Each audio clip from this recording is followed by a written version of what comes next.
अस्सलाम वालेकुम class ninth. आज मैं federal board unit number 2 chemistry new book के बारे में शॉर्ट लेक्चर देने जा रही हूँ आपको। ठीक है, होप सो आपको जो है मेरे प्रीवियस लेक्चर की समझ आ रही होगी। मैंने शॉर्ट लेक्चर बनाया था फुल चैप्टर पे यूनिट नंबर 1 केमिस्ट्री का। आज जो है हमारा सेकंड लेक्चर है, सेकंड चैप्टर है, ठीक है, जो कि मैटर से रिलेटेड है। ठीक है, मैटर। तो आपको पता होगा कि बेटा everything in the universe is made up of atoms. हर चीज़ जो है यूनिवर्स में एटम से मिलके बनी हुई है। इवन दो अगर आप पास आपके चेयर पड़ी हुई है, आप उसको देखें कि वो भी मैटर से ही, और यानी कि एटम से मिलके बनी हुई है। और जब एटम्स आपस में कंबाइन होते हैं तो वो मैटर बना लेते हैं। बस ये अपने माइंड में बिठा लें। और मैटर वो होता है that can occupy space and having some mass और volume and that is called matter. यानी कि हर एक चीज़ बेटा, दुनिया में हर चीज़ जो है वो किसी ना किसी जो है ना वो मैटर से ज़रूर मिलके बनी हुई है। ठीक है, और मैटर किससे मिलके बने हुए हैं? वो एटम से मिलके बने हुए हैं। सिंपल। ठीक है बेटा, तो अब इसका इंट्रोडक्शन जो है, इसके इंट्रोडक्शन में कुछ भी नहीं लिखा हुआ, जस्ट आपने इसकी डेफिनेशन कर लेनी है। Anything that has mass and occupy space is called matter. ठीक है, आप जिस तरह मैंने अभी आपको एग्जांपल दिया, आप मैटर की एग्जांपल दे सकते हैं कि everything present in the universe is made up of matter. ठीक है, तो आपने इसकी एग्जांपल देनी है, चेयर, ठीक है, इस तरह की एग्जांपल दे दीजिएगा। नेक्स्ट है हमारे पास states of matter. Matter states कितनी होती हैं बेटा? सॉलिड, लिक्विड, गैस, और ये लास्ट फोर्थ है हमारे पास प्लाज्मा। फिफ्थ वन भी है जिसको हम कहते हैं बोस आइंस्टाइन कंडेंसेट। ये इंपॉर्टेंट है, इसका पेपर में आपके क्वेश्चन भी आ सकता है। तो गैस सॉलिड की बात सबसे पहले हम करते हैं। ठीक है, अच्छा आपको ना इसमें से थोड़ा बहुत एक्सट्रैक्ट करना पड़ेगा। Let me take out the pen. अच्छा, यहाँ पे है ना जो सॉलिड है, सॉलिड के बारे में आपको जो है, उप्स, ये आपको नज़र आ रहा होगा कि बेटा आप याद रखें अपने माइंड में कि सॉलिड जो है ना, इसके अंदर जो पार्टिकल्स होते हैं ये कम्प्लीटली पैक्ड होते हैं और इनके अंदर कोई भी एम्प्टी स्पेसेस प्रेजेंट नहीं होती। लाइक अगर ये मेरे पास एक ग्लास है ना, तो इसके अंदर जो मॉलिक्यूल्स होंगे एक दूसरे के साथ टाइटली पैक्ड होंगे, उनके अंदर कोई भी फ्रीली जो है वो ऐसे स्पेस नहीं होगी। यहाँ पे तो फिर भी मेरी स्पेसेस बीच में आपको नज़र आ रही होंगी, लेकिन इसमें जो है बेटा मॉलिक्यूल्स कम्प्लीटली टाइटली पैक्ड होते हैं और कोई स्पेसेस नहीं प्रेजेंट होती। जैसे आप फॉर एग्जांपल डायमंड को देख लें, ग्लास को देख लें, सिंपल। ठीक है, और इसी तरह ये देखें, फॉर एग्जांपल लिखा हुआ है सेकंड पैराग्राफ में दूसरे पॉइंट में, for example solid become liquid और गैस व्हेन हीटेड। सॉलिड जो है वो लिक्विड बन जाता है और गैस बन जाता है जब हम उसको हीट करते हैं। फॉर एग्जांपल इसका मतलब क्या है कि जब हम लोग आइस को समझें, आइस एक सॉलिड है बिकॉज उसमें पार्टिकल्स जो हैं वो कम्प्लीटली पैक्ड होते हैं, लेकिन जब हम उस आइस को मेल्ट करें तो ऑब्वियसली वो लिक्विड में कन्वर्ट हो जाती है। ठीक है, और लिक्विड जो है फिर इसको मज़ीद मेल्ट करें तो वो गैस में, ठीक है, और गैसेस से फिर जो है वो प्लाज्मा भी बन जाता है। इसको, ठीक है, इसको हम स्टडी कर रहे हैं। ठीक है, और लिक्विड में बेटा जो है ना वो सॉलिड की तरह नहीं होते पार्टिकल्स, लिक्विड में वाटर आ जाता है इसमें। जैसे ये मेरे पास एक बीकर है, ठीक है, इसमें थोड़े बहुत ना स्पेसिस प्रेजेंट होती हैं। ठीक है, सम एम्प्टी स्पेसिस प्रेजेंट होती हैं ताकि मॉलिक्यूल एक दूसरे पे से स्लाइड कर लेते हैं, लेकिन उस तरह नहीं कि सॉलिड की तरह बिल्कुल पैक्ड होते हैं, ऐसा नहीं होता। लिक्विड में थोड़ी बहुत स्पेसिस प्रेजेंट होती हैं, लेकिन अगर गैसेस की बात करें तो उसमें जो पार्टिकल्स होते हैं गैस के वो बहुत ही दूर दूर होते हैं। क्लियर है बच्चों? ठीक है, तो इस तरह हम बात कर लेते हैं कि जो है ना ये इंटर कन्वर्टेबल है, सॉलिड लिक्विड में, लिक्विड गैस में। ठीक है बेटा, इसी तरह बस इसमें यही कुछ लिखा हुआ है। और बस अब थर्ड पैराग्राफ में आए, यहाँ पे थोड़ी सी डिफरेंस है। When heated some crystalline solids turn into cloudy liquid that completely dissolve. मतलब जब हम लोग ज़्यादा हीट करते हैं तो वो क्रिस्टलाइन सॉलिड जो हैं बेटा वो लिक्विड में बदल जाते हैं। ठीक है, कोई भी सॉलिड हो, क्रिस्टलाइन सॉलिड कह रहे हैं, क्लाउडी सॉलिड कह रहे हैं, वो किस में बदल जाता है? लिक्विड में। ठीक है ना, क्लाउडी हमेशा लिक्विड ही रहेगा। ठीक है, this cloud state is called liquid crystal. ये पेपर में क्वेश्चन आ सकता है। ठीक है, लिक्विड क्रिस्टल क्या होती है? तो लिक्विड क्रिस्टल की बेटा बहुत सी प्रॉपर्टीज़ होती हैं, ठीक है ना, और कुछ प्रॉपर्टीज़ सॉलिड की भी होती हैं। ठीक है, नेक्स्ट है फोर्थ पैराग्राफ में देखें, इसी में हमारे पास क्या आ रहा है? बोस आइंस्टाइन। ये फिफ्थ स्टेट है हमारे मैटर की। आपने जो है ना इन लोगों ने छुपा के रखी हुई है, तो ऐसे क्वेश्चंस आने के बेटा चांसेस होते हैं, तो आपने जो है ना इसको अच्छे से कर लेना है। ठीक है, Bose Einstein condensate. Bose Einstein condensate क्या होता है बेटा? There are other states such as Bose Einstein condensate which is defined as the state of matter in which separate atom cooled. ठीक है, वो मैंने आपको बताया था ना गैसेस से, सॉरी पहले प्लाज्मा की बात कर लेते हैं। मैंने सेकंड पैराग्राफ में plasma energy can change matter into different forms. ठीक है, ये मैंने आपको बात बताई थी। Under normal condition most substances remain in one distinct state, solid, liquid और गैस।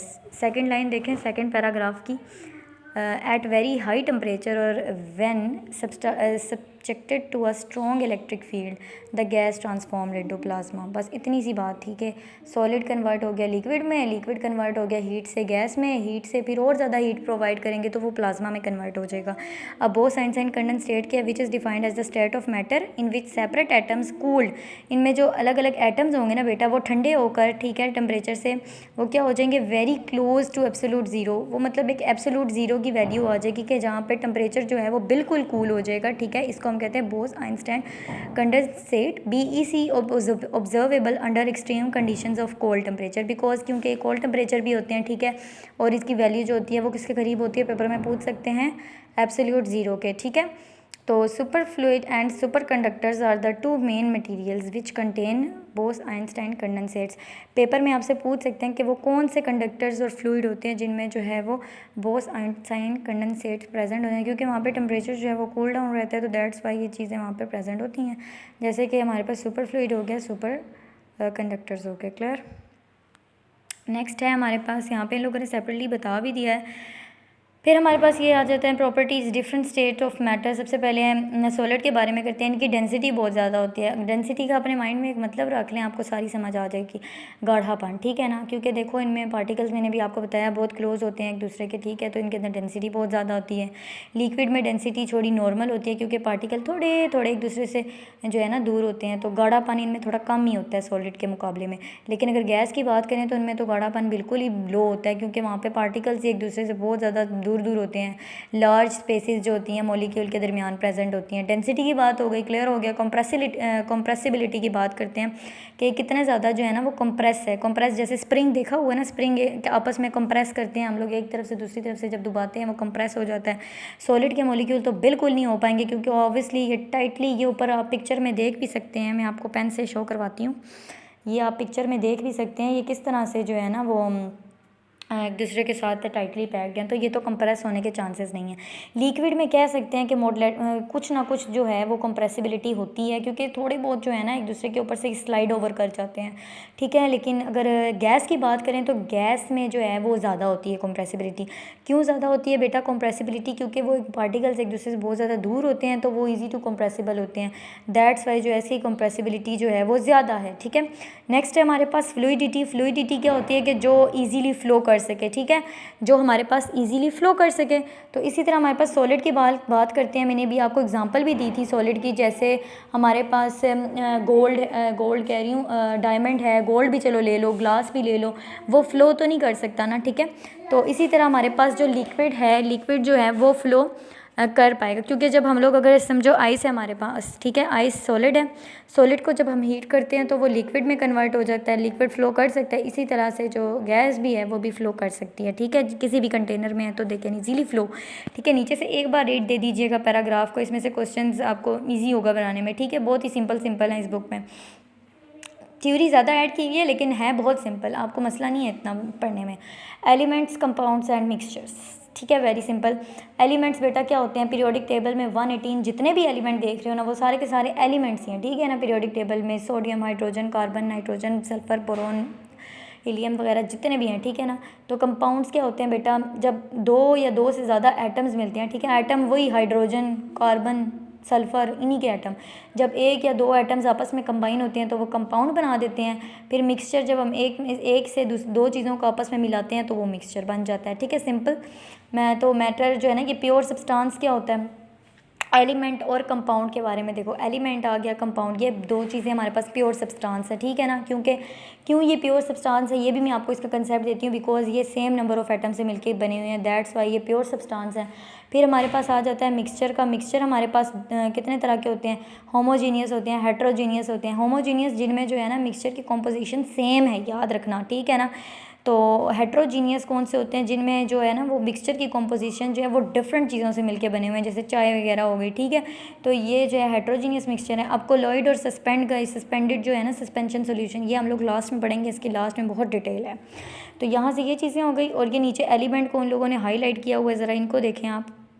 ये एलिमेंट जो है, element the simplest form of matter made up the same type of atoms. ये मैंने भी आपको बात बताई है, इसी वजह से इसको प्योर सब्सटेंस कहते हैं, क्योंकि ये सेम टाइप ऑफ एटम से मिलकर बना हुआ है।